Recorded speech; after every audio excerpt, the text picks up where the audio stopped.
No family is immune from domestic violence, and it hit my family. In 2008, my cousin Kathy, she was killed by her estranged boyfriend. On Friday, Kathy went back into her classroom to prepare for the school year, and to make sure the room was in order and the supplies were in place.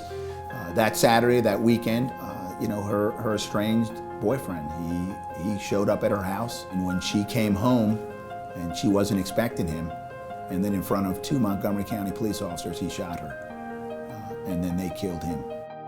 I used that as an opportunity to try to make a positive difference in the state of Maryland. I met Anthony through being asked to go and speak before the House of Congress to get a bill passed. Anthony was going to tell his story, and I told my story of what happened to me. I had a wedding that I was in, and I had to go to the rehearsal dinner.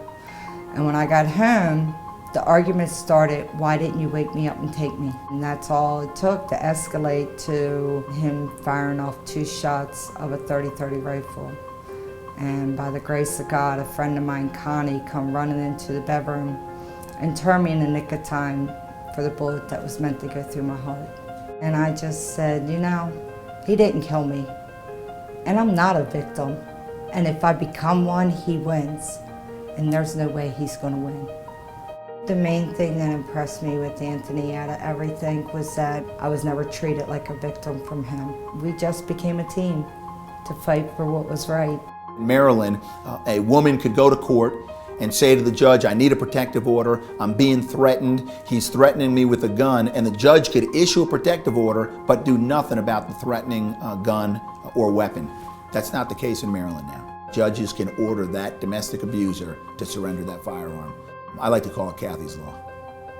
It was finally passed after numerous times. Once the abuse starts, there's no more weapons allowed. Now they have a fighting chance of surviving the abuser.